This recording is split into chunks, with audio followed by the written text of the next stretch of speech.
given no explanation. I was called at 11:20 last night by Leader Cantor and told that authority for the vote was pulled by the Speaker. And our delegation asked for a meeting with the Speaker at that time. They were refused. I called the Speaker 4 times last night after 11:20, and he did not take my calls. There is no reason for me at the moment to believe anything they tell me, because they've been telling me stuff for weeks, and they didn't deliver. The bottom line is that between Friday morning and January 15th, those 2 votes will bring in $60 billion that's absolutely necessary for New York, New Jersey, and Connecticut. So as far as I'm concerned, I think I can speak for all the members of New York and New Jersey delegations. It was an extremely positive meeting. The Senate had passed a bill amazingly with $60 billion. The House was about to follow suit with a 2-tiered process that would have sent us the bill. So, this is one of the most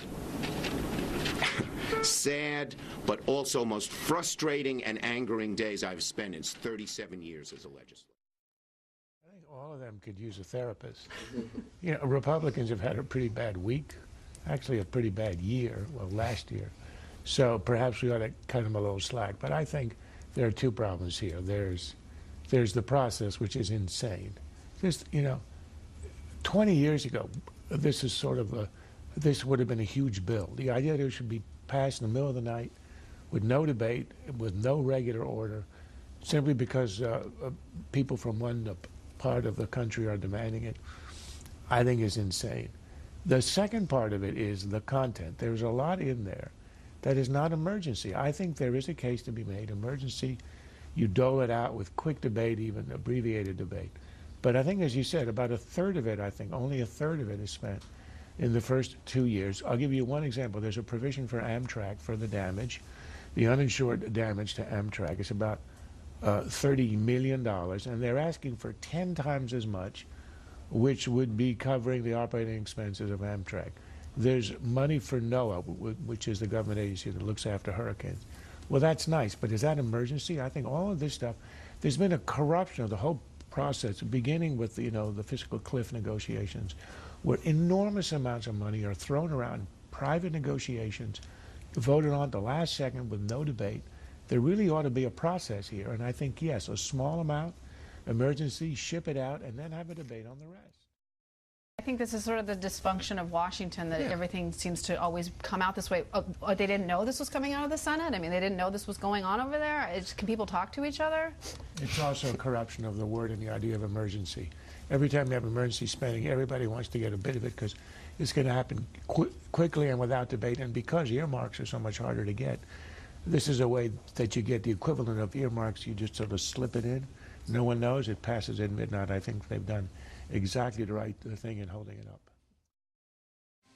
The agreement we reached this week will reduce the deficit even more by asking the wealthiest 2% of Americans to pay higher taxes for the first time in 2 decades. The failure to step up and do the big thing when he could have brought leadership to the table. He didn't. Now he's wanting to talk about cutting, spending. It's kind of a joke. By its very definition, a compromise contains elements that neither side likes.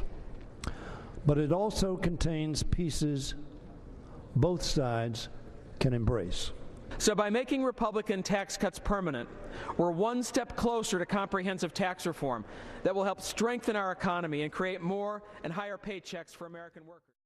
Well, the president was only off by, as you say, $4 trillion. Well, what he's pretending is that this is sort of an isolated increase in taxes. Nothing else happened. If that were true, you could say he reduced the debt. Of course, it didn't, because there is an avalanche of spending and what's called tax expenditures, like the money the government gives away that would otherwise have had in taxes, which is up to $4 trillion. This is a huge increase in the debt and deficit. Everybody understands it. Understanding that a part of this is the tax cuts, keeping the taxes the same way that they were for the last decade costs this money. So there's a part of that that is about paying for that. But CBO says as of midnight last night, we would have had an expiration by law of the Bush tax cuts. That would have replenished the Treasury by a huge amount of money. So a piece of it is reduced, but all of that would have been increased in taxes is removed because it's so hard to explain, it's so convoluted. But if you exempt 98% of the population from what would have been an increase in taxes, then you have vastly increased the debt because the Treasury is now starved. So Obama wants to say it's a tax cut. He's got all kinds of new language which explains everything. And in fact, last night he said, in the victory lap, he said, oh yes, we have to cut spending, but we can't, but we have to increase our investments. And then he went on the usual litany, education, R&D, roads and bridges. Investment is the liberal word for spending. He has no interest in cutting spending. He basically announced last night that I am a pre-Clintonian tax and spend Democrat. I'm going to increase our taxes even more and increase spending.